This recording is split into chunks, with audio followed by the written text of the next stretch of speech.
계신 조원진 우리 공화당 대표님을 앞으로 모시겠습니다. 네, 매주 수요일 오후 5시에 유튜브로 만나뵙습니다.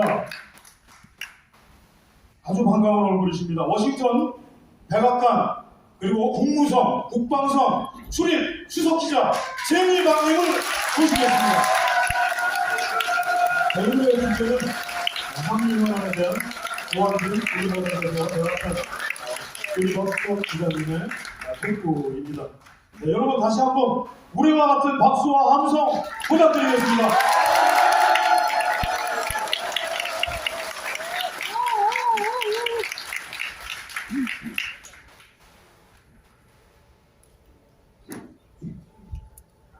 토크쇼 우리 카드 뉴스 그냥 해놓으세요.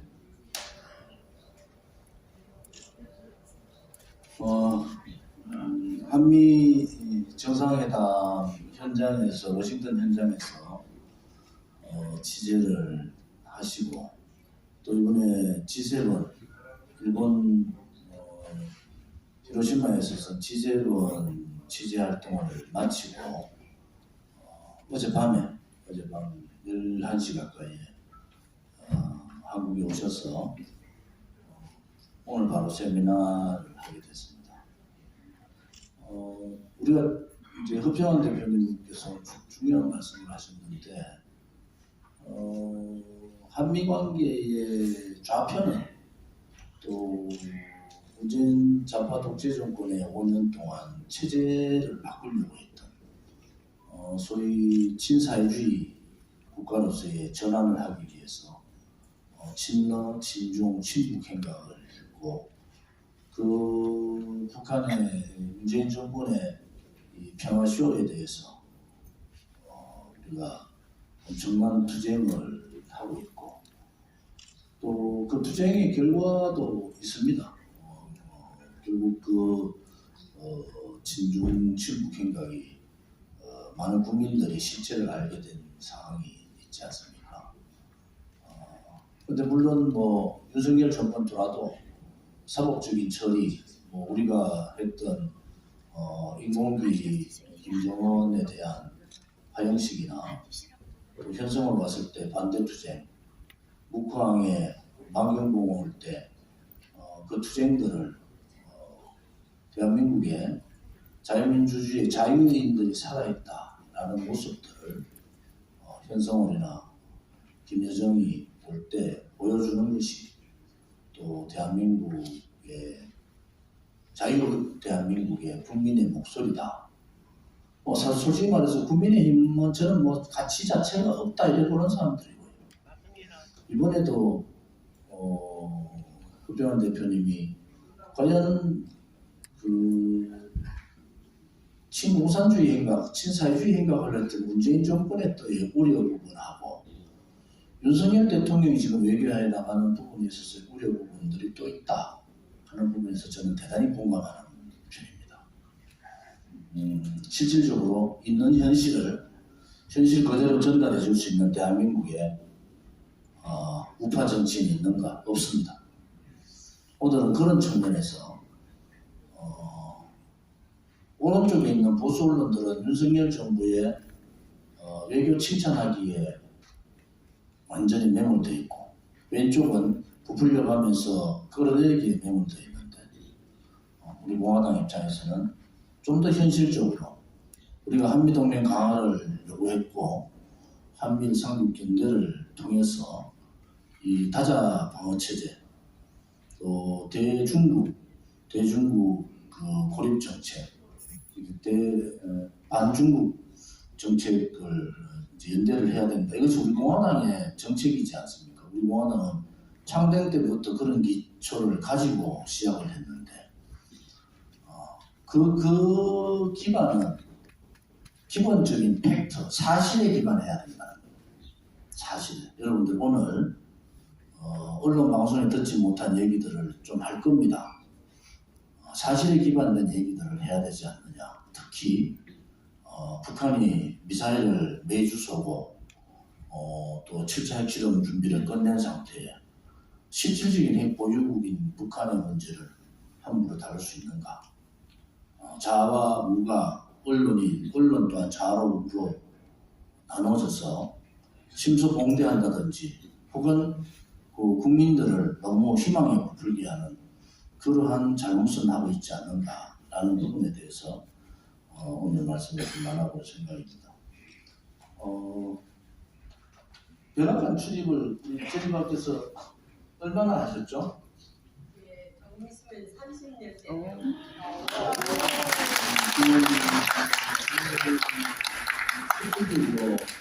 우리 특파원들이 다 가 있지만 이건 현실입니다. 출입은 되겠죠. 그런데 발언권을 받을 수 있는 유일한 한국 사람, 백악관, 국무성, 국방부, 그 다음에 의회까지 유일하게 한국 사람으로서, 물론 국적은 지금 미국인입니다. 그렇지만 유일하게 북핵 문제에 대해서 또 한반도 문제에 대해서 역대 30년 동안 대통령이 몇 번 지나갔겠습니까? 그 많은 대통령실에서 요즘은 수석 기자라는 타이틀을 달고 계시죠.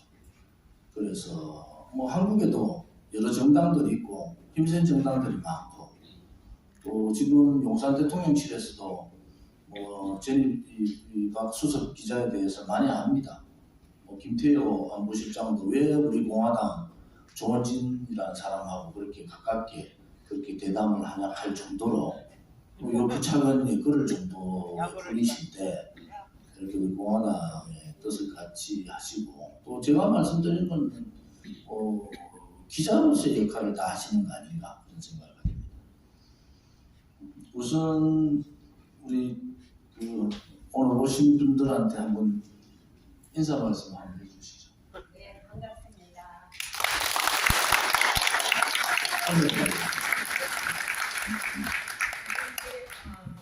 주로 조용히 이제 기자 생활을 했는데요. 한국 기자, 미국 기자 통틀어서 백악관에 전속으로 거의 30년 동안 있는 저 혼자입니다.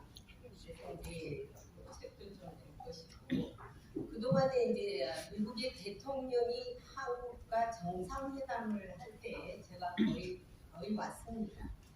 그래서 이제 전에 트럼프 대통령 때도 와서 우리 좋은 대통령 만났고요. 작년에 또 바이든 대통령도 정상회담 때 와서 우리 또 좋은 대통령 했습니다. 그래서 이제 지금까지 제가 왜 하필이면 우리 공화당이냐, 우리 공화당이냐 많이 묻죠. So what? 영어로 말하면 so what? 그래서 어떻다는 거냐? 그 하나면 어떻고 둘이면 어떠느냐?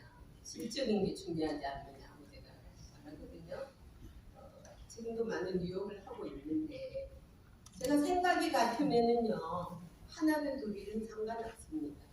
우리 공화당과 저희 생각은 너무나 똑같은 생각입니다.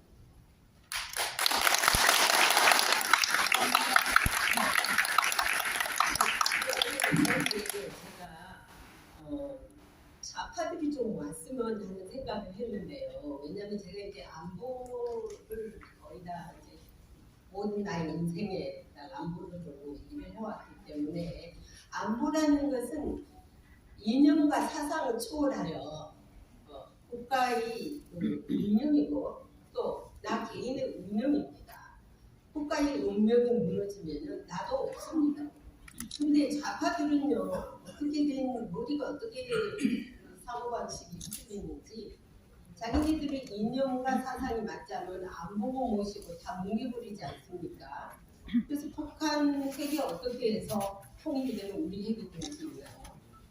그런 딜레마가 가지고 있는 게 그 좌파들 생각입니다. 그래서 제가 우리 공화당을 전적으로 이렇게 지지하고 있는 것이 뭐냐면은 하나라도 나하고 틀린 점이 없어요. 제가 생각하고 있는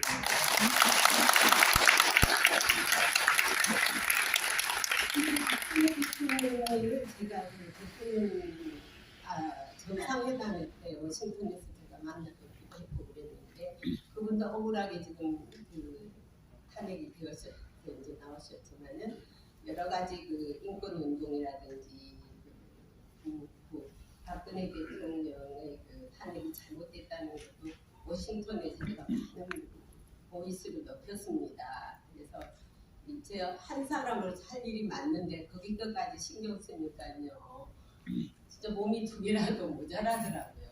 그래서 여러분들 진짜 여기서 한국을 위해서 박근혜 대통령을 위해서 노력하신 데 제가 감사드립니다.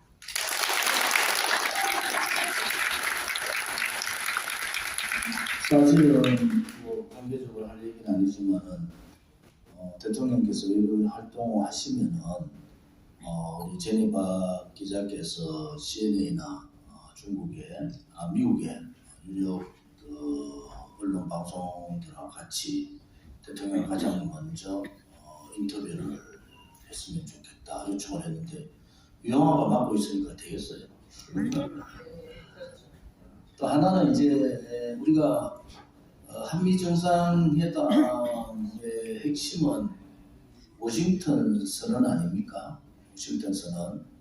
그 워싱턴 선언 중에서 그동안에 이제 대한민국의 한미 방위 조약이 1953년도에 이승만 대통령께서 외교부의 어떤 싸움으로 얻어내신 게 한미 방위 조약이고 그 굳건한 한미 방위 조약을 통해서 대한민국이 성장할 수 있었고 지금의 대한민국을 만들 수 있었던 것은 사실입니다. 그런데 이제 이번에 워싱턴 선언의 하나 중요한 부분은 한미 방위 조약을 하나 뛰어넘는 그다음에 국제적인 관계라는 특히 북한의 핵개발 문제로 인해서 북한 핵에 대한 대비를 어떻게 할 거냐 라는 부분이 가장 큰 대한민국의 화두고 그러면은 거기에 따라서 한미 방위 조약을 뛰어넘는 그 핵 협력 협체, 협력 그룹이죠. 여기는 NCG 협의체를 만든다라고 얘기했는데 이 NCG에 대한 부분들을 간단하게 좀 설명을 해주시기 바랍니다. 그 NCG는요 원래 뉴클리어 컨설티브 그룹이라고 해가지고 워싱턴 선언 안에서 이번에 새로이 한국하고 미국 간에 맺은 새로운 그러니까 상당히 한국과 미국의 고유의 협의체입니다. 이 고유라는 것은 다른 어떠한 것도 끼어들면은 안 되는 그래서 고유라는 게 붙였지 않습니까? 그런데 일본이 여기에 자꾸 끼우려고 기웃거리고 있죠. 그에 대해서는 저는 상당히 반대하고 있어요. 왜냐하면 미국이 지금 이 협의체를 만든 이유가 뭐냐면은 확장 억제 그러니까 북한의 핵에 대응해서 확장 억제를 미국이 해주는데 이거에 대해서 뭐 전략 자산만을 보내는 게 아니라 우리가 핵 자산도 우리가 할 수 있다는 게 이제 조금 더 업그레이드 됐다고 볼 수 있죠. 상호 방위 조약에는 6.25 이후 맺은 조약이기 때문에 재래식 방어 조약이라고 볼 수 있다면은 이번에 핵 협의체는 업그레이드된 조약이라고 볼 수 있죠. 그래서 이제 이건 결국 나토하고 맺은 나토가 지금 군사 동맹을 맺은 조약이 하나 있죠, 그죠? 그거하고도 상당히 높은 차원으로 보면 됩니다. 한국과 핵 협의체는. 근데 이제 그래서 뭐가 좀 틀리느냐니까 핵에는 핵으로 대응하겠다는 거예요. 그래서 이제 한국은 너무 저급해가지고 그러면은 이가 북한이 핵으로 공격해 왔을 때 자동 개입을 하느냐 안 하느냐 가지고 계속 물고 늘어지거든요. 상당히 미국 사람들은요 그런 걸 싫어합니다. 우리가 한다는데 왜 자꾸 똑같은 얘기를 하느냐. 그리고 피곤해 하더라고요.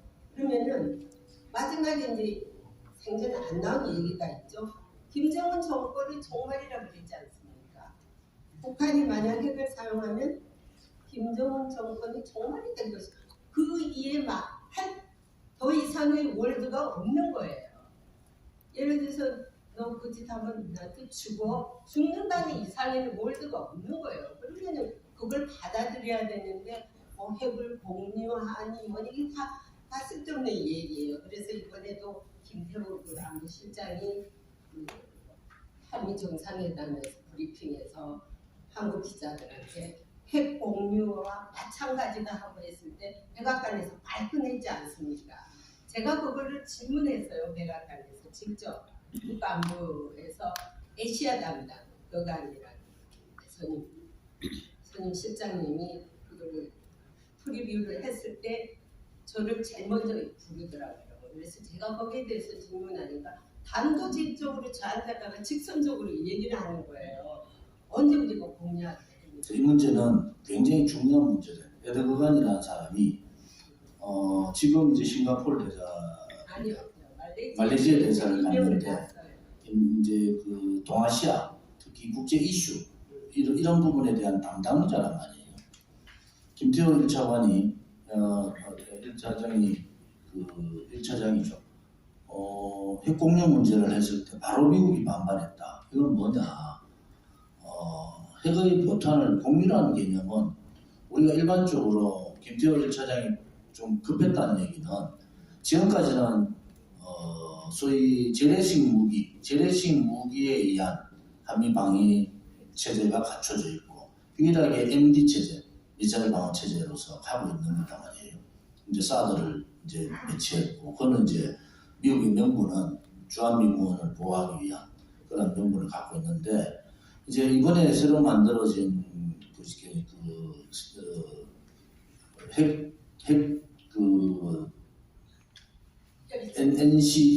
NCG 협의체, 이제 유럽 같은 경우는 NPD죠. 그래서 유럽은 뭐 쉽게 말하면은 포탄을 미국이 갖고 있는데 핵을 던지는 수단, 공격하는 수단은 유럽이 갖고 있는 무기로서 공격할 수 있다. 이런 차이가 있지만은 현재 미국의 입장은 분명한 것은 핵 문제에 대해서는 노타치. 어느 나라도 핵의 사용권은 미국 대통령만 갖고 있다라는 것이 분명하게 얘기해 준 거예요. 그런데 이제 워싱턴 선언에서 한 단계 진보한 것은 맞습니다. 우리가 핵 잠수함이라든지 전략 핵 잔산들이 이제 수시로 한반도의 우리 영해에 수시로 들었다 나갔다 할 수 있는 그런 시스템이 갖춰져 있단 말이에요. 그것도 핵 잠수함이 한번 들어오는 순간에 북한은 그야말로 초토화되다시피 굉장히 공포에 떱니다. 자, 그 정도로 얘기를 했고, 또 바이든 대통령이 이제 소위 정권의 종말을 얘기했다는 것은 가장 강하게 북한에 대한 압박을 넣은 것은 사실이에요. 그런데 한미 정상회담이 끝나고 우리 NCG 협의그룹이 만들어지고 협의그룹 회의를 한 번도 하지도 않아요. 실무자 회의를. 고위급 회의가 아니고 실무자 회의. 한 번도 하지 않았는데 일본의 기시다 총리가 급하게 한국으로 왔다. 그건 뭐냐? 일본에도 미국과 방위 협의 가이드라인이라는 게 있어요. 한미일 방위 협의 가이드라인. 그런데 지금 그거보다도 한국의 이 핵에 대한 협력 그룹을 만들었다는 것보다 일진보회가 있는 거란 말이에요. 저는 전인박 기자와 같은 입장인 게 일본이 거기에 만약에 숟가락을 얹어서 들어오면은 모든 문제를 일본이 간섭을 할 거다. 지금 보십시오. 대한민국이 G7 국가가 되지 못하고 있고 국력으로는 12국가가 되는데 지금 전임 대통령이 미국의 전임 대통령이 뭐라고 했습니까? 한국, 인도, 호주를 포함한 G10 국가로 이제 발돋움해야 된다. 누가 반대? 일본이 반대거든. 한국의 G8 국가로 들어가는데 반대하는 게 일본이에요. 두 번째는 이 이제 신냉전 시대가 들어오면서 한국을 빼고 고립화를 선보잖아요. 물론 그때 문재인 정권의 시대지만은 뭐냐 그러면 제일 코드 할 때 미국, 일본, 인도, 호주 이렇게 해서 코드를 만들면서 실질적으로 동북아에서의 가장 위태한 한국은 빼버렸어요. 방위체제를 만들면서. 다자 방위체제. 누가 그랬느냐? 일본이 그런 거라고요. 일본이 철저하게 한국을 배제하는, 미국과의 거리를 두게 하는 이러한 정책을 일본이 쓴 거란 말이에요. 그럼 J코드를 더가자. 이렇게 해서 저희 우리 공화당에서는 우리 공약에도 J코드 들어가야 된다 이렇게 얘기를 하는 것이, J코드가 어딥니까? 한국, 뉴질랜드, 그 다음에 필리핀 뭐 이렇게 대강 될 거예요. 그런데 이 코드 문제나 그 다음에 G8, G7에 나라를 추가하는 문제에 대해서 일본이 사사건건 반대를 했다. 그런데 그 반대를 하던 일본이 기시다 총리가 갑자기 워싱턴 선언을 하자마자 원래 7월 달에 G7 다 끝나고 난 다음에 7월 달이나 넘어서 방문을 해야 되고, 왜냐하면 한일 간에 정상회담 하고 난 다음에 한미 정상회담 하고 난 다음에 뭔가 조율해야 될 게 많단 말이에요, 서로 간에. 근데 갑자기 방문해서 이 문제 워싱턴 선언에 대한 얘기를 서로 간에 나눴어요. 윤석열 대통령이 뭘 잘못했느냐? 기본적인 틀을 잘못 알고 있다는 거예요. 거기에서 윤석열 대통령이 뭐라고 했느냐? 이 워싱턴 선언에 나왔던 그 소위 말하는 그 헬케비체 그룹에 일본도 들어올 수 있다고 얘기한 거예요. 발칵 뒤집어졌습니다. 왜 그렇게 하느냐는 거예요. 도대체 외교부 장관이나 안보실들은 뭘 하냐는 거예요. 그것은 무엇을 의미하느냐? 한국과 일본하고, 일본이 반대 때문에 한미 방위 조약을 제외해놓고는 한국과 미국 간에 군사 협의를 할 수 있는 단계가 거의 없어요. 동맹은 동맹인데 일본이 방해를 하는 바람에 못했단 말이에요. 군사적인 방어. 그런데 갑자기 일본이 이 지금 핵협의체 그룹에 자기들이 숟가락 얹으러 들어왔는데, 윤석열 대통령이 물론 그 다음에 바로 취소했어요. 취소했는데 그럴 정도로 우리나라 외교가 문제가 심각하다. 그럼 뭘 의미하느냐? 한반도의 핵의 문제는 북한과 한국과 일본의 문제, 한국의 미국과의 문제지, 일본의 문제를 개입시키는 순간 이게 대단히 복잡하게 돌아간다고요. 이 문제가 동북아의 문제가 굉장히 복잡한 상황으로 가는데 이게 너무 단순하게 생각해버렸다. 그게 첫 번째고. 두 번째, 그래서 제니가 기자나 저나 똑같은 개념을 갖고 있는 게, 좀 더 이 핵협의체 그룹이 실무자 그룹을 통해서 혹은 정보 라인을 통해서 여러 가지 이 단계를 어느 정도 성숙되면은 그때 일본하고 지소미아가 이제 복귀하잖아요. 그러면은 이 미일 간에 있는 방위 체제 가이드라인하고 한국이 지금 가지고 있는 핵협의 그룹 문제하고를 잘 조율을 해서 서로 간에 협의할 수 있고 논의할 수 있는 건 되지만은 협의 그룹에 일본이 바로 숟가락 얹는 것은 대단히 한국으로 봐서는 위험한 얘기다. 이렇게 볼 수가 있는 거예요.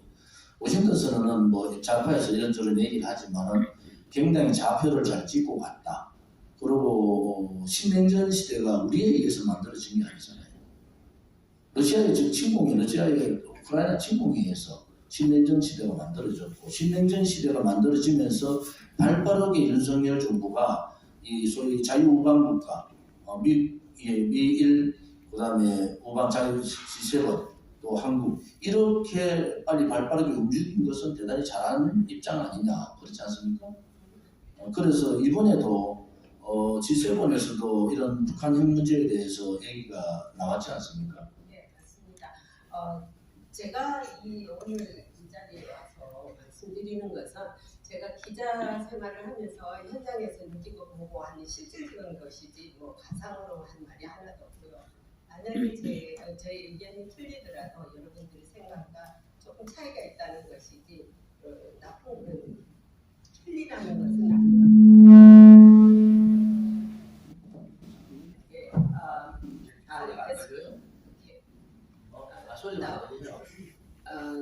잘 들리십니까? 네. 그래서 협의팀 마지막으로 제가 마무리할게요. 그 협의체에 대해서 여러 가지 이제 그 현장에서 백악관에 그 직접 담당하는 사람하고 저하고 G7 현장에서 또 만났습니다. 그래서 거기서 저하고 한 30분 동안 이 문제를 놓고 결론을 지었는데 이분이 거의 가려고 하는 말이 이래요. 한국하고는 다른 것은 다 쉐어를 할 수 있지만은 핵만은 쉐어를 할 수 없는 게 핵만은 공유할 수 없다라고 단정을 짓더라고요. 그래서 이제 핵은 미국만이 컨트롤할 수 있는 것이지 이게는 그 이야기는 빼자 그런 소리죠. 그리고 이제 한미 동맹 앞으로 그 협의체는 하나하나 이제 회의 실무자들 회의에 가면서 지켜나갈 것이고 그리고 일본이 가입을 하고 오기를 원하는데 어떻게 생각하느냐고 제가 물었거든요. 일본하고는 이미 1997년에 DCGP라는 거, Defense Cooperation Guideline Plan이라는 것이 있기 때문에 일본과도 있고 또 한국과의 고의적인 협의체가 있지 않느냐라고 딱 결론적으로 말하고 그 이상의 말을 안 하더라고요. 일본 지금까지 어떻게 추진할지는 모르겠지만 일본 기시다가 바빠서 그때 막 빨리 올라가 할 때 한참 한미 그 정상회담의 그 국빈 방문에 대해서 사람들이 그 인식이 아주 극도에 있을 때예요. 근데 기시다가 그 어떤 그 흐름을 굉장히 빨리 차단해 버린 거예요. 그래서 제가 올 때까지도 한국 국기가 아직도 워싱턴에 꽂혀 있습니다. 성조기하고 같이요. 국빈 방문이 끝났는데도 계속 있어요. 그래서 이 국빈 방문의 느낌이 참 좋았구나. 아직도 꽂혀 있고 그걸 빨리 떼지도 않고 있더라고요. 백악관 앞에 그 옆쪽 줄에 쫙 있어요. 아직도. 그래서 참 기쁘고요.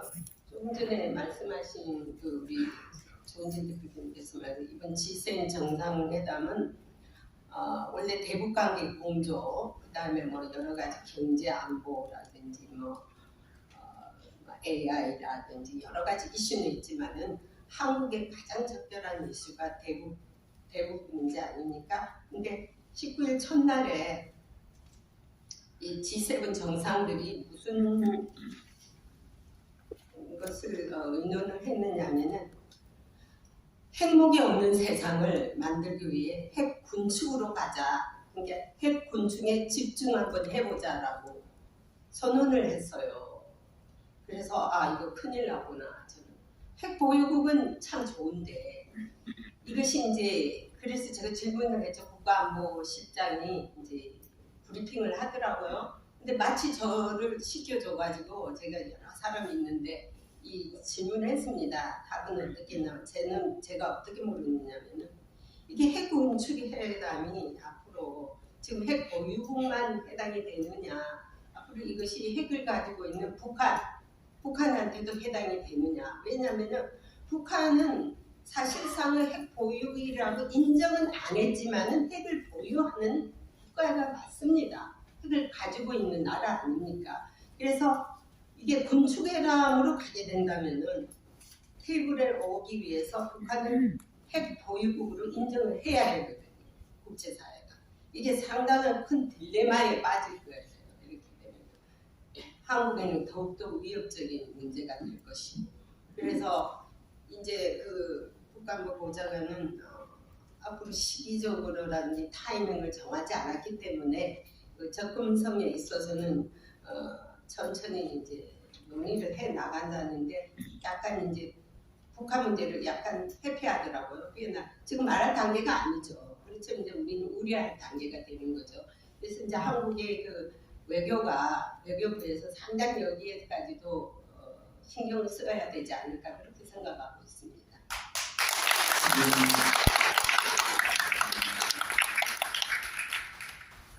굉장히 중요한 문제입니다. 사실은. 그리고 3자 회담은요.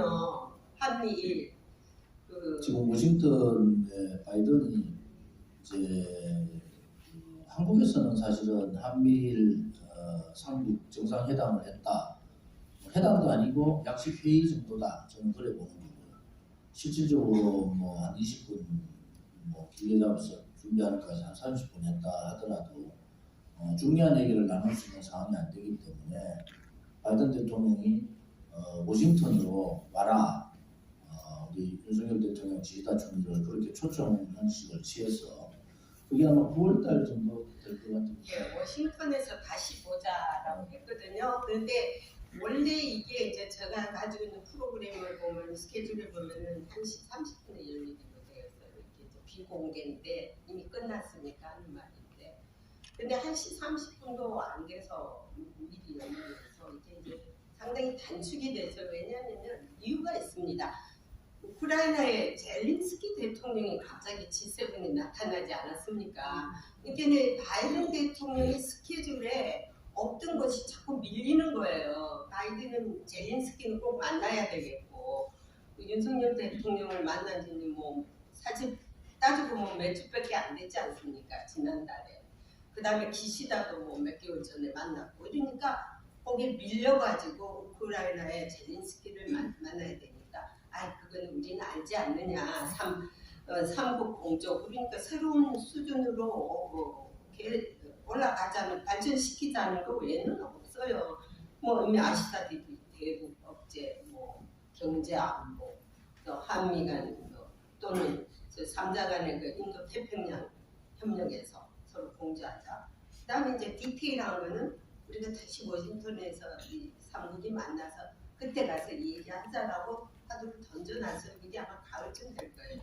제가 알기로는 10월달에 정확하게는 안 나오지만 말은 그렇게 하는 것 같더라고요. 그래서 이제 그때 가서 봐야 되겠고 그리고 이제 바이든 대통령이 이번 사실 G7도 참석을 하지 못할 상황이 있었어요. 왜냐하면 국내 문제가 부채 한도라는 거 아시죠? 나라가 빚을 엄청 져가 있습니다. 뎁 셀링이라고 해가지고 이 부채 한도에서 지금 공화당이 의회 상원이 아니라 하원 의장이 지금 물고 늘어지는 거예요. 이거를 어그리를 하지 않고 있는 거예요. 왜냐하면은 그러면은 우리 예산 깎으면 되지 않느냐. 예산에서 깎아가지고 중단하자니까 바이든은 노웨이 예산을 깎을 수 없다. 근데 그 예산이 깎는데 다른 대상이 아니라 재향군인의 제일 그 민감한 베테랑스 재향군인의 또는 그 시니어들, 헬스케어, 뭐 또 공무원들 이런 월급 버젯에서 깎자 그러니까 그냥 벌쩍 뛰는 거죠. 그래서 이제 이게 전충이 안 되니까 그럼 할 수 없다 이렇게 하니까 내일 얘기할래? 이렇게 했거든요. 그러면은 내일 얘기하자면은 모든 걸 취소를 해야 된다고요. 그러니까 그거는 안 되고 이제 발표를 어떻게 하느냐, 우리도 가느냐 안 가느냐 막 지금 고민하고 있는데 이제 이메일에 아시아 G7 회의는 간다. 그러나 오스트레일리아, 파푸 뉴기니아라든지 이런 데는 취소했다라고 하더라고요. 그러면은 왜 아시아는 가느냐? 기자들이 물었어요. 왜? 다 취소해야지 그러면 왜 일본은 가느냐? 그러니까 거기는 꼭 가야 된대. 왜냐하면 중국이 가장 즐거워할 거래. 여기까지 취소하면. 왜냐하면 중국은 그 동맹국 파트너 국가의 교류가 할수록 자기들이 불리하기 때문에 여기까지 가서 동맹국의 신뢰를 잃어버리면 안 되기 때문에 G7을 꼭 가야 된다. 그리고 중국의 그 비웃음과 야유를 그걸 타파하기 위해서라도 가야 된다는 말을 했습니다. 바이든 대통령이 그 가시방석에 앉아 있는 거죠. 지금 국내로 봐서는 케빈 메카시 하원 의장이 공화당이잖아요. 예산 문제를 들고 부채 한도에 대한 부분을 집중적으로 지금 바이든 정부가 공격하고 있는 상황입니다. 그 핵심은 우크라이나 전쟁에 지원을 줄여라. 대강 전쟁이 이제 마무리하는 상태 아니겠느냐 이래 보거든요. 우리가 좀 더 고민을 해야 되는 부분은 우크라이나 전쟁 오래 안 갑니다. 우크라이나 전쟁. 결국은 자유우방국가 미국, 그건 러시아는 사실은 우리가 의아하게 생각할 거예요. 러시아는 군이 왜 없지? 왜 용병들이 가서 저렇게 하는가? 사실은 그 국가로서의 여러 가지 위험성이 대단히 많고, 푸틴은 겉으로 나오지만은 실질적인 권력을 굉장히 많이 잃어버린 상태, 이런 상태고요. 그러면 미국 또한 어떤 상태냐? 미국이 뭐 달러를 마음대로 찍어내니까 기축통화 부분이 있으니까 살아남지. 대한민국이 미국까지 해놨으면 벌써 죽었죠. IMF가 일어나도 몇 번을 낚였죠. 그런데 미국은 아무튼 그런 상태예요. 그러니까 IRA라 해가지고 그 인플레이션 감축 법안, 또 반도체 보호법, 등등등 이런 것들이 대한민국의 이 반도체 부분이나 투자 부분에 있어서 굉장히 영향을 미치는 게 큽니다. 그런데 한편으로 봐서 미국은 또 중국하고 뒷손을 잡고 있어요.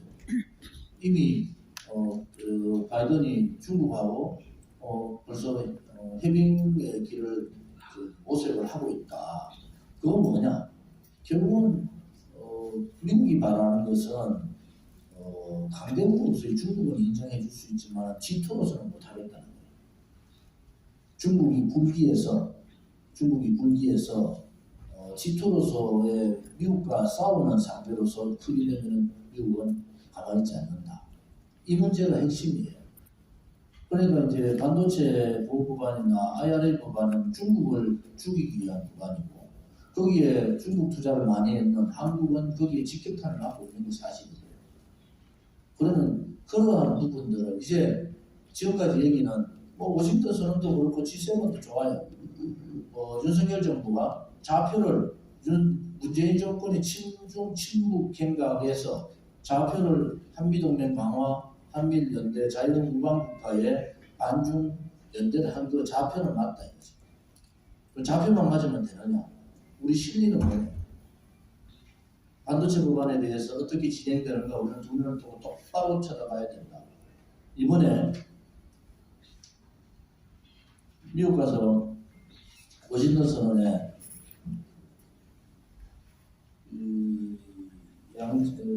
국회 원전 문제에 대해서 얘기한 대목이 나오잖아요. 원전 문제에 대해서. 양정상은 각국의 수출 통제 기존과 지식재산권을 상호 존중하는. 대한민국의 원전 수출을 근본적으로 태클을 걸어버렸어요. 이게 윤석열 대통령이 하고 온 일이란 말이에요. 웨스팅하우스의 직접 재산권을 인정을 한다. 그럼 웨스팅하우스는 뭐냐? 미국 기업으로서 폴란드 원전은 절대 안 된다고, 한국 절대 못 들어온다고 주장하고 있는 나라가 그게 웨스팅하우스예요. 그러면은 한국의 원전이, 우리가 그동안 제가 원전이 블루칩 사람이고, 대한민국의 UAE에 우리가 25조, 관리까지 25조, 이 원전 산업이 대한민국의 가장 장점이 큰데 웨스팅하우스의 기술 그거는 그런 걸 주지 않고는 이제 독자적으로 나가기 굉장히 힘들다. 이런 부분들이 실질적인 실리적으로 우리가 제대로 하고 있는가? 라는 부분에 대해서 저는 아니라고 보는 거예요. 아니라고 보는 사람. 그러면은 가치 동맹을 자꾸 얘기하지만은 우리 공화당이 얘기했던 가치 동맹에서 경제 동맹을 뛰어넘으라고 윤석열 대통령이 방미할 때, 정상회담 할 때 우리 공화당 발표 선언문을 보면 그래 나옵니다. 이번에 방미를 통해서 문재인 좌파 독재 정권이 친중 친북 행각을 벗어나서 가치 동맹으로서 한미 동맹의 가치 동맹으로 갈 뿐만 아니라 경제 동맹으로서 역할을 해야 된다고 분명히 우리는 보도 자료를 통해서 발표를 했어요. 명분은 잡았어요. 실리는 어떻게 할 거냐? 이제는 각자가 자국 이익주의로, 중국도 미국도 다 자국 이익주의에 이번에 신냉전을 통해서 공급망 문제가 생기고 세계에 블락이 딱 쳐졌잖아요. 그러니까 결국은 내 거는 우리나라는 우리나라가 먹고 사는 정책을 따라갈 수밖에 없는데, 외교안보적으로는 윤석열 정부가 제대로 제 방향을 잘 좌표를 잡았는데, 실질적으로 미국에 우리가 투자했던 한 300조 가까이 대기업들 다 투자했잖아요. 그리고 우리가 얻어온 게 뭐냐는 거예요. 원전 문제까지도 민간에서 또 웨스팅하우스가 우리 한국 정부 간에 한수원 간의 협상이 공식 테이블에 올라와서 이런 상황으로 정리를 해버리면은 민간에서 협상할 수 있는 공간이 없어져 버렸잖아요. 두 번째는 반도체 보호법에 때문에 한국의 반도체 문제가 급락하고 있는 상황. 그런데 배터리 쓰지 말라고 중국 배터리 하면 안 된다고 하고 미국은 벌써 중국하고 손잡고 배터리 공장 건설하고 있어요. 이런 부분을 우리가 제대로 캐치해야 된다는 거죠. 그냥 조중동 같이 좌파 언론들 같이 좌파는 이를 키워가지고 윤석열 정부 하는 건 다 나쁘다고 그러고 조중동 같이 이 경제 동맹으로서의 올라가는 게 아니라 미국 이기주의에 우리가 넘어가는 거 아니냐 하는 부분에 대해서 우려가 굉장히 많습니다. 사실 제가 우려를 많이 하는 부분 중에 하나가 그런 부분입니다. 아까 오해할 수 있는 부분이 있는데 핵군축 문제. 이 문제는 핵을 만약에 북한 핵을 군축 테이블에 올리면 핵은 북한은 전 세계가 핵 보유국으로 인정하는 겁니다. 대한민국은 북한을 핵 보유국으로 인정할 수가 없어요. 핵 보유국으로 인정한다는 것은 핵을 머리에 쥐고 살 수밖에 없는 상황이 되거든요. 그런데 우리가 예의주시해야 될 부분은 뭔가? 이번 G7 회의에서 핵군축 얘기가 나왔어요. 핵군축 얘기가. 자, 여기에 핵군축 얘기가 북한이 포함되느냐 안 되느냐의 문제는 대단히 중요한 문제인데 미국은 아직까지 그런 얘기를 명확하게 하지 않지만은 한편으로 보면은 핵을 줄이든 CVID죠, 그죠? CVID식으로 G7에서 그걸 발표하잖아요. 북한 핵은 CVID 그대로 유지해 나가겠다. 그런데 이게 만약에 북한 핵 문제까지 군축으로 들어온다는 것은 북한 핵을 인정하겠다는 말입니다. 그때 우리는 어떻게 할까요? 이제 북한을 핵을 인정하는 순간부터 군축으로 들어가고 핵 군축으로 들어가고 그러면 대한민국 국민들은 어떤 입장을 쓸 거냐라는 고민들도 우리는 해야 된다. 그러면은 우리도 같이 전술핵을 가져오든 핵 보유를 할 거냐 또 그것은 미국이 노하고 있습니다. 그러면 테이블에 북한 핵은 인정하고 이런 식으로 좌표는 설정해 놨는데 핵 문제까지도 끌려다니는 상황이 되면 그것은 오히려 우리가 저항해야 될 상황이다. 그런 부분들은 대단히 심각하다. 그런데 이게 지금 이제 논의가 G7 회의를 통해서 핵 군축 문제가 북한을 가리키지는 않았지만 이런 얘기가 나왔다는 것 자체가 굉장히 또 미국의 고위 관료들의 생각이 북한 핵을 없애든 줄이기 위해서라도 회의 테이블에 올려야 되는 거 아니냐.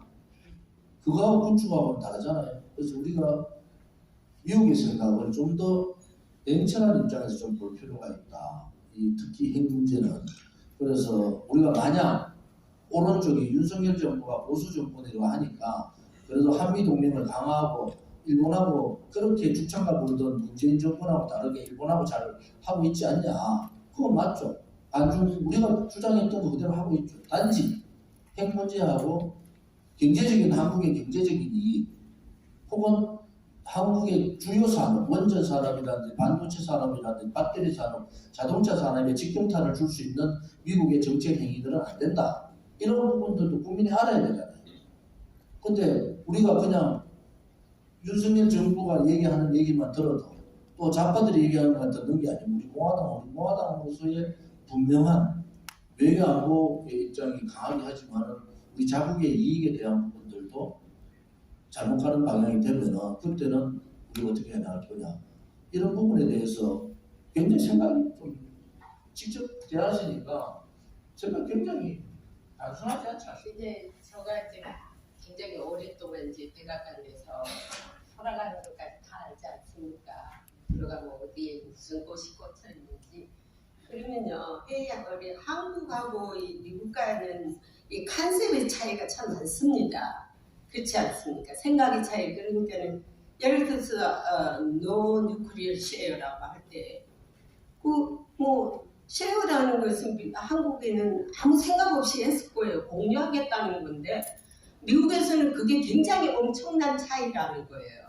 그렇게 볼 때 핵 공유만은 핵 문제도 마찬가지입니다. 핵을 가지고 예를 들어서 지금 모든 싱크탱크 전문가들이라든지 정책 기반자는 북한 핵 포기는 이미 물 건너갔다고 봅니다. 그럼 이거 어떻게 해야 되느냐? 그러면 핵을 포기하기 위해서 대화의 테이블에 나오라는 것이 지금 몇 년 동안 읊었습니다. Same thing, 오케이? 내가 스테이트 디파트먼트에서 이걸 질문하면 맨날 똑같은 답변이 나오거든요. 그러면은 똑같은 답변이 없으려면 뭐 어떤 전환점이 있어야 되는데 이제는 북한이 핵을 완전히 완성 단계에서 핵무기가 지금 60까지 있다고도 봐요. 그리고 7차 핵실험도 또 할 것이고. 그러면 이것을 하기 위해서는 어쩔 수 없이 핵군축 회담으로 가지 않을까 하는 게 제 생각입니다. 우려가 되고요. 그 다음에 그 전문가들은 그럼 이거 어떻게 해결을 해야 되느냐. 자, 이제 그 답변이 나왔습니다. 요즘 한미가 하고 있는 훈련을 보지 않습니까? 옛날에는 그냥 평화쇼도 한번 해봤고 뭐 김대중 대통령 때는 소프트 랜딩이라는 걸 해봤고 선샤인 팔리시도 해봤고 하여튼 모든 걸 다 해봤는데 이놈의 핵은 포기가 안 되는 거예요. 그래서 아하 이제는 우리도 이제 핵 대 핵 대응을 해야 되겠다. 지금도 한방 치면 우리도 한방 쳐야 되고 한방 치고 우리는 완전히 정권을 말살시켜야 되겠다는 게 이제 미국이 핵 입장입니다. 그리고 미공화당과 우리 우파들이 가장 시원한 말이죠. 그런 것이 미국이 진작에 있어야 되는데 문재인 정부 5년 동안 그 허생세월의 평화쇼를 우리가 보느라고 얼마나 가슴이 그냥 답답했지 않습니까? 저도 막 굉장히 그 우라병이 날 정도였는데 그래서 이제 미국이 다시 생각해요. 자, 이제 전쟁을 칠 각오를 하자 이런 걸로 바뀌었습니다. 전쟁이 일어나면 안 되겠죠. 그리고 이제 이번에 G7 회담을 왜 히로시마에서 원폭 원산 미국이 히로시마에 투하해가지고 많은 14만 8천 명인가가 희생됐더라고요. 그 자료실에 가보니까요. 그거보다 더 많을 거예요. 그러면은 왜 히로시마를 기시다가 정했을까요? 그 이유는 두 가지입니다. 미국의 대통령을 딱 모셔다 놓고 봐라. 네가 우리 전쟁의 참상은 네가 원폭을 써가지고 우리는 피해자다. 전범자가 아니라는 걸 강조하기 위해서요. 원래는 일본이 전범자입니다. 예, 지금까지도 역사를 보면은 한국에서도 얼마나 하드 타임을 많이 줬지 않습니까? 그걸 언제 어떤 형태로든 그거를 모면하기 위해서 정상들한테 봐라 우리는 미국이 이렇게 핵으로 우리를 그간 거지. 그래서 이번에 그 기자들이 물었어요. 바이든 대통령 여기 가서 핵 투하한 거에 대해서 apologize 죄송하다고 할 거냐? No way. 안 했습니다. 왜냐면은 미국 기자들이 나한테 그러더라고. 왜 우리가 미안해해야 되느냐. 전쟁을 침범한 거는 일본이 먼저 했지 않느냐. 일본이 까불고 놀다가 우리가 보다 못해서 한 방 때린 것이지.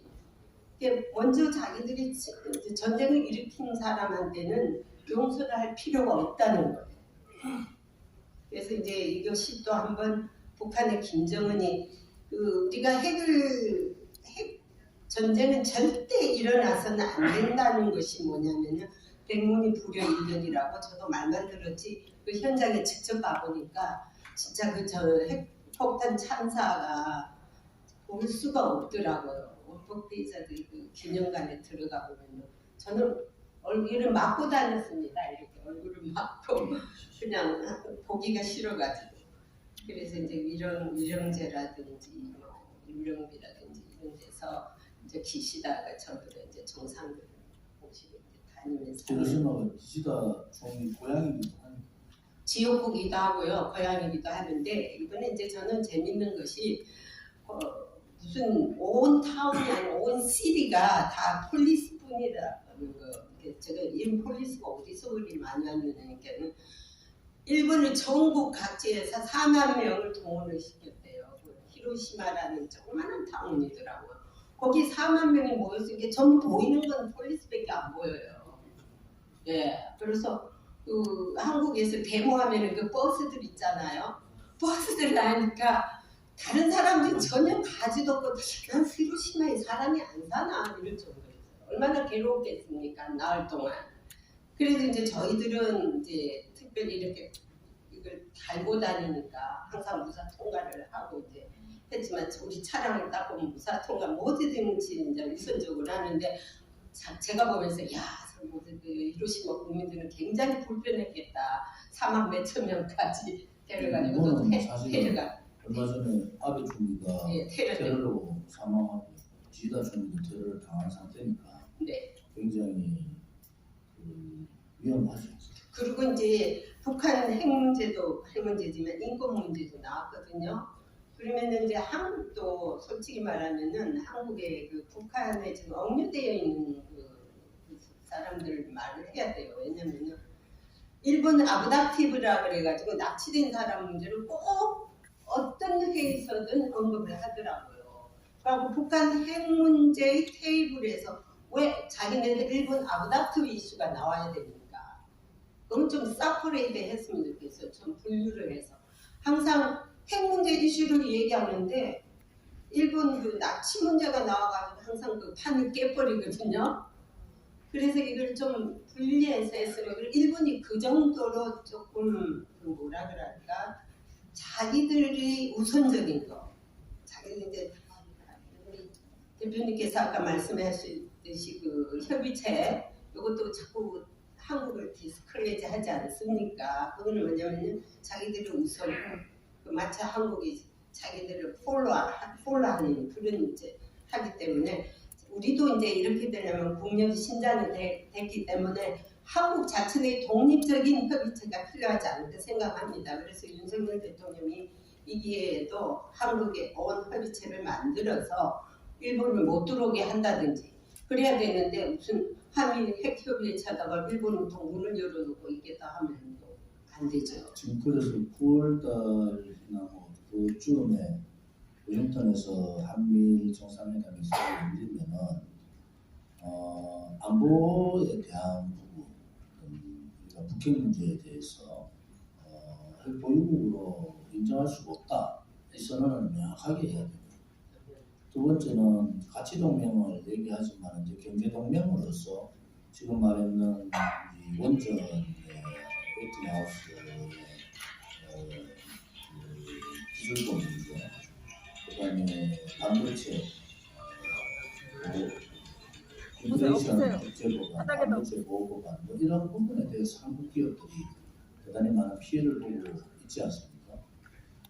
그러면 그런 부분에 대해서 좀 더 이번 워싱턴 회의에서 짚고 넘어갈 걸 좀 짚고 넘어가자. 또 하나는 G7 국가로서 우리가 뭐 G8 얘기를 하지만은 확대로 가면은 G10로 확대를 해서 한국이 G10 확대하면은 한국이 제일 먼저 들어갈 거예요. 그런 식으로 일본을 좀 설득할 필요가 있다. 뭐 사실은 일본은 한반도 문제에 대해서 간섭을 되게 하고 싶어 합니다. 그게 북한의 핵이 자기들한테 직접적인 영향이 있다는 것도 있지만 한편으로 봐서는 한국하고 미국과의 관계 정상화가 일본한테는 그렇게 유쾌하지는 않은 상황이지 않습니까? 그런 일본의 상황도 우리가 간파를 한다면은 이제 말로만 뭐 외교를 잘했다 뭐 어떤 뭐 그런 얘기보다는 오히려 워싱턴에 가서는 이제 우리 얘기를 좀 하는 G10 국가로 좀 우리가 정상회의 서방 후방 10대 국가 회의로 확대하는 필요가 있지 않느냐. 그게 지금 기회거든요, 사실은. 한미일 간의 관계도 그렇지만은 한편으로 보면은 지금의 신냉정 시대에서의 우방 국가들의 자유우파연대, 자유우방연대, 또 자유우방군사연대, 군사협의체라는 것이 굉장히 중요한 시점이니까 이 시기에 우리가 얻을 것을 좀 얻어야 되겠다. 우리의 발언권을 좀 높여야 되겠다. 또 한편으로 봐서는 중국이나 북한이나 러시아나 중국이 북한의 미사일 도발이나 핵 도발에 대해서 이제는 완전히 노골적으로 유엔에서 거부권 행사를 하고 있단 말이에요. 이런 입장에서는 우리는 당연히 반중적으로 써야 되는데 이 중국하고의 관계 입장에 있어서도 우리가 얻을 거는 좀 얻고 가자. 그냥 미국 쪽에 안보 군사동맹 쪽으로만 우리가 자꾸 매몰 되다 보면은 우리가 경제적으로 잃을 부분이 많은데 그런 부분에 있어서는 미국이 우리를 동맹으로 생각하면은 이제 실질적으로 우리가 공화당에 있기 때문에 경제동맹, 실질적 경제동맹 그냥 우리가 대기업들이 삼성이나 LG나 여러 대기업들 현대나 그렇고 뭐 하나도 그렇고 대기업들이 엄청난 돈을 미국에다 지금 투자를 하고 있는 입장 아닙니까? 그런 입장으로 봐서 또 중국에 있는 많은 기업들은 지금 밖으로 끌고 나와야 되는 상황이다. 이런 상황으로 봐서는 우리 윤석열 대통령이 미국에 대해서도 당당하게 10대 강국이라고 말 표현이 아니라 당당하게 우리의 자국 이익을 대한민국 이익을 위해서 얘기를 해야 된다. 아까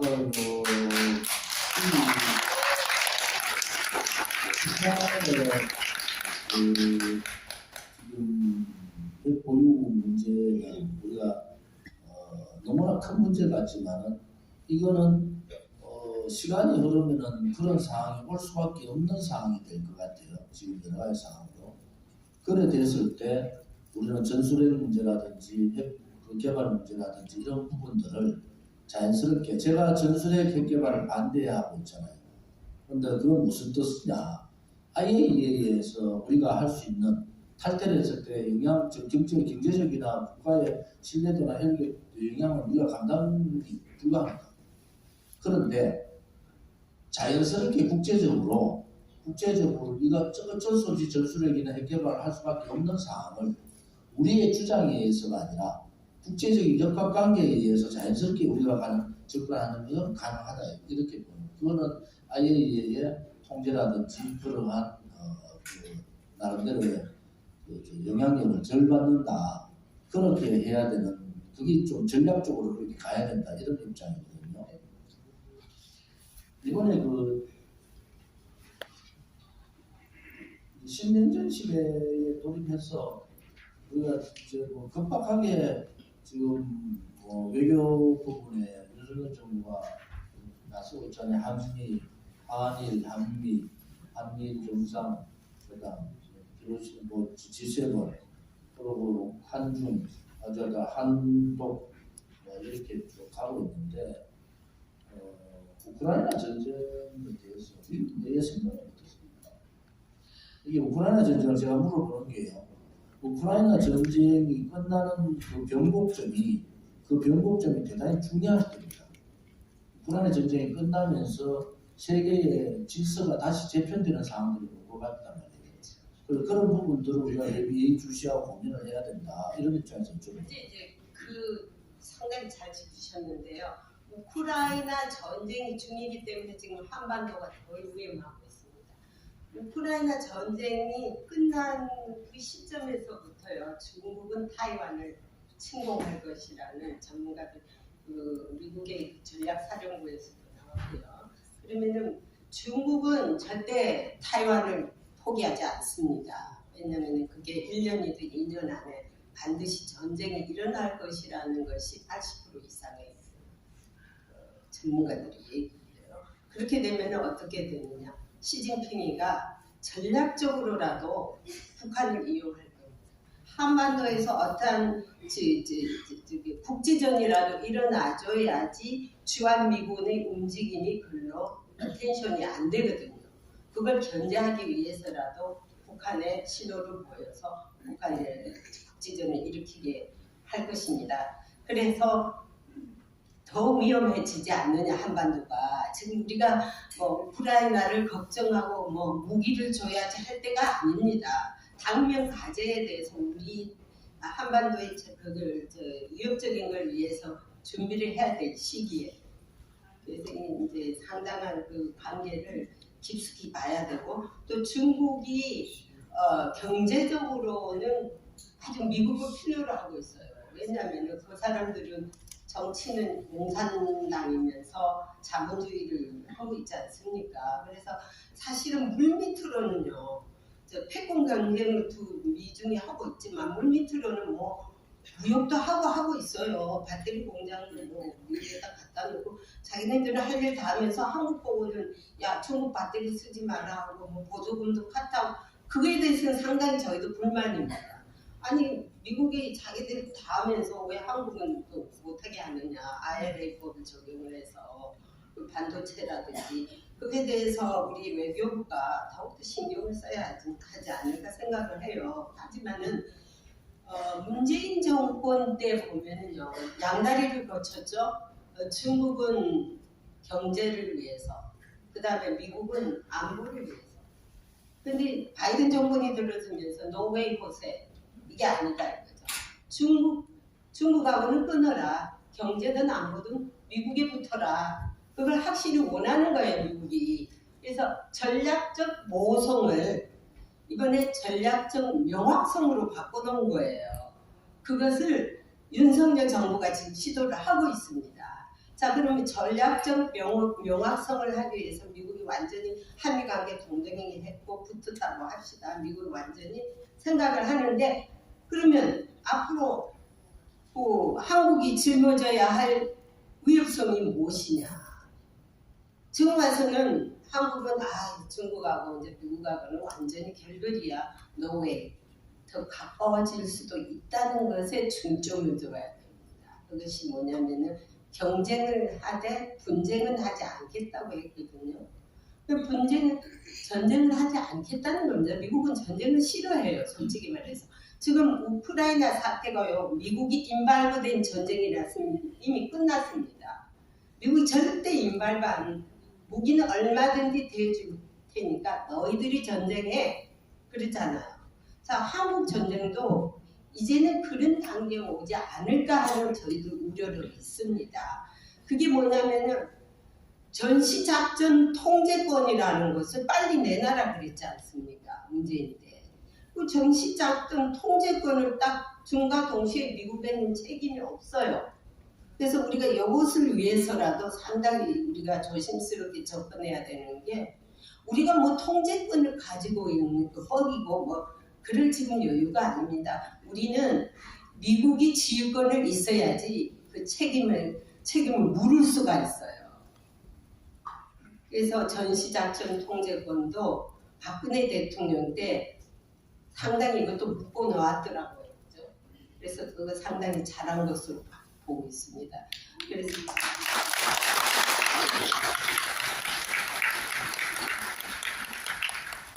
지금 대만 문제가